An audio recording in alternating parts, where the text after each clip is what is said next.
kalau megang. Orang yang rukuk begini nggak sah. Paling minimal rukuk begini, makruh itu bang. Nih ya, kalau ininya ditaruh ke lututnya sampai. Cuman kalau yang rukuk sambil begini sah. Sambil begini asal nggak niat main-main ya. Tuh sambil begini sah.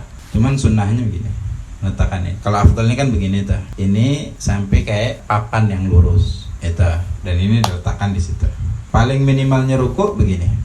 Kalau ini udah dikatakan tidak berdiri sama sekali, karena ini paling minimalnya ruku. Yang mendekatin ini pun tidak sah. Mendekatin ke minimal ruku, mendekatin ke minimal ruku. Jadi kalau ada orang salat begini, padahal dia mampu berdiri, dia salat begini, nggak sah. Kecuali memang dia udah bungkuk atau ada lagi sakit. Kalau dia paksakan berdiri lagi bakal nggak kuat deh, atau bakal mendapat mudarat. Cuman masih bisa berdiri, masih bisa. Cuman berdirinya cuma begini, udah wajib dia berdiri begitu. Nggak boleh dia duduk.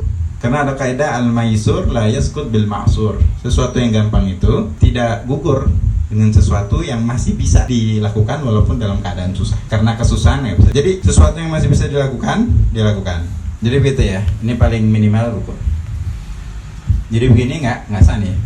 Nah kalau kayak gini lebih dekat ke ruku apa berdiri? Nah ini yang dikatakan ulama. Kalau lebih dekat ke berdiri nggak apa-apa. Cuman sebagian ulama kalau udah dikatakan ini lagi nggak sah. Jadi kadang orang sholat saking dia ngerasa khusyuk sampai begini kan. Nah itu hati-hati, bisa keluar dari batasan berdiri atau qiyam. Tidak sah. Atau yang begini, itu sama ya. Dikatakan berdiri nggak begini. Cuman memang kalau keadaannya begitu fisiknya nggak apa. Atau dalam keadaan sah. Oke. Jadi bagi yang mampu berdiri, dia mampu berdiri. Cuman berdirinya nggak tegak. Nah semampunya dia tetap masih dikatakan mampu berdiri dengan keadaan seperti ini. Wajib. Kalau tidak mampu lagi, maka urutannya tadi mampu nggak berdiri dengan di atas lututnya. Kalau masih mampu berdiri begini, sholat begini. Kalau enggak baru duduk. Kalau enggak baru iktija. Kalau enggak baru istilqa gitu ya. Ntar bakal ada tata caranya sendiri. Kemudian kapan dikatakan dia tidak mampu? Ulama mengatakan bi antalhaqahu masyaqqa syadidah. Ibarat yang lain bi antalhaqahu masyaqqa dhahirah. Kata ulama ini dua ibarah yang tulisannya berbeda, maknanya sama. Yang pertama tadi kalau berdiri dia akan mendapatkan kesulitan, kesusahan, kepayahan yang sangat. Bukan sekedar susah, sangat susah. Kalau dhahira itu kesusahan dan kepayahan yang sangat tampak, yang sangat jelas gitu. Maknanya sama. Nah ulama menilai, mentafsirkan gimana orang itu udah dikatakan sampai kepada darajat itu masyaqqa syadida itu yang tubihut tayammum, kesusahan dan kepayahan yang membolehkan bertayamum dengan adanya kesusahan atau kepayahan tersebut. Tayamum kemarin, kapan boleh tayamum? Kalau pakai air dia bakal mati. Ini kalau berdiri dia bakal mati. Yang kedua, atau akan dia dalam keadaan sakit. Kalau berdiri tambah parah sakitnya. Atau enggak parah, yang ketiga tambah penyakitnya itu bakal bertambah. Ini tambah parah. Atau yang ketiga ini lama sembuhnya. Kalau dia duduk akan lebih cepat sembuhnya. Yang keempat, enggak lama enggak cepat, cuman akan bisa membuat bekas di daerah bagian tubuh yang zahir gara-gara dia berdiri. Kalau seandainya terjadi, ini kan air. Kalau tayamum kan air. Kalau kena air luka biasanya bisa berbekas karena borok dan yang lain. Itu atau akan menyebabkan bagian tubuhnya bisa tidak berfungsi lagi atau lumpuh dan yang lain sebagainya. Itu disebut hal-hal yang membolehkan tayamum. Nah kalau hal-hal ini bisa didapatin ketika dia berdiri, kalau dipaksakan berdiri ketika sholat, maka dia udah dikategorikan ajiz, tidak qadir. Qadir itu mampu, ajiz tidak mampu untuk melaksanakan sholat dalam keadaan berdiri, maka dia boleh duduk. Nah ulama mentafsirkan lagi ini semua. Maknanya apabila dia memang tidak bisa khusyuk sama sekali dari awal sholat sampai akhir, itu dikategorikan masyaqqa sadidah. Orang kalau lagi nahan sakit dipaksain sholat dalam keadaan berdiri juga, dia pengennya apa? Pengen cepet-cepet selesaiin sholat aja karena nahan sakit. Itu namanya masyaqqa sadidah. Enggak kepikiran lagi sholatnya mau khusyuk enggak khusyuk, yang penting sholat. Karena nahan sakit tadi itu masyaqqa sadidah. Boro-boro bisa khusyuk, dia pikirannya mau cepat selesai kewajibannya karena dia dalam keadaan sangat sakit. Nah kalau sudah dalam keadaan seperti itu, maka dia boleh duduk. Bahkan kalau kata ulama enggak hanya sakit. Kalau seandainya dia sholat di mana? Di kapal. Kalau di kapal itu di mobil aja kan bergerak ya. Apalagi di kapal, enggak selalu dalam keadaan tenang. Kita berdiri aja takut kadang. Takut ya maksudnya nggak tenang lah. Kalau sholat dipaksakan berdiri, takutnya dia pusing, dauranur ras, pusing kepalanya. Ya. Kalau udah pusing nggak bisa khusyuk.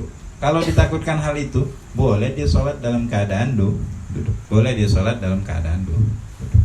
Nah ini yang disebutkan oleh ulama masyaqqah syadidah. Jadi itu kategorinya orang yang tidak mampu untuk berdiri. Baik. Bahkan kata Imam Syargawi, kalau tadi kan kita gambarkan khusyuknya itu dia nggak bisa khusyuk sama sekali karena nahan rasa sakit yang sangat dari awal sampai akhir nggak bakal bisa. Kata Imam Syargawi, bi andahaba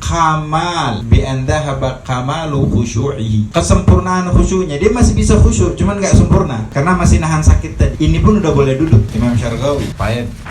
Nah kalau dia berdiri cuman sambil nyender, boleh nggak? Boleh. Cuman kalau nyendernya ada nyender ringan, ada nyendernya berat. Kalau nyender ringan ya begini nih, ini nyender ringan. Kalau jidarnya ininya roboh, dia nggak ikut roboh, itu ringan. Kalau nyendernya berat, benar-benar nyender. Kalau ini jatuh juga.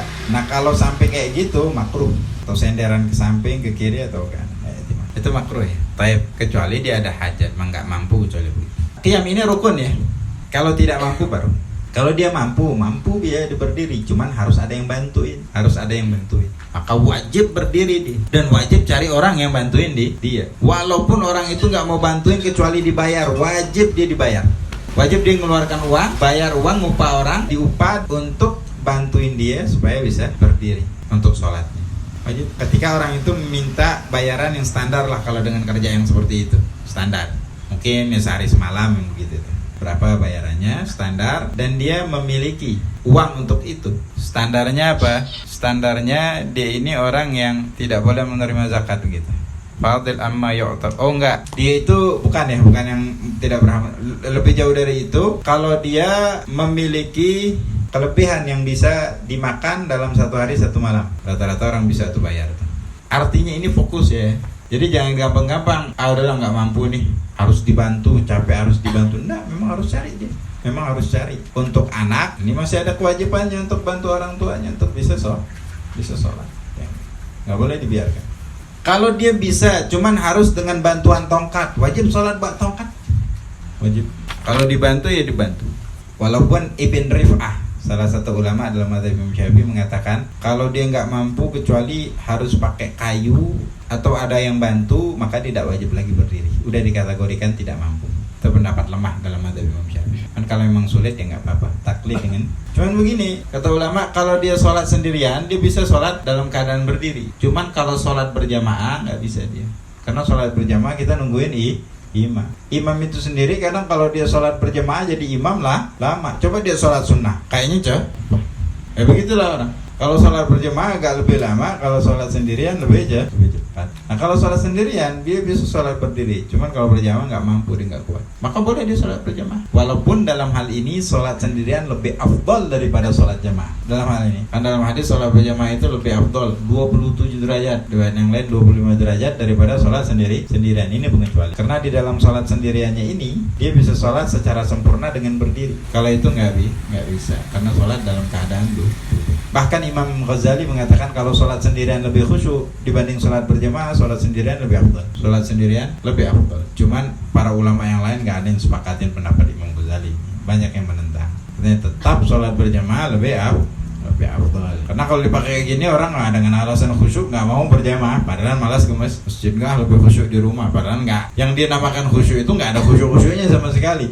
Karena khusyuk itu kan ada standar syar'inya. Bukan standar pribadi dia mengatakan khusyuk. Lebih enak aja. Bukan khusyuk itu enak ya. Itu.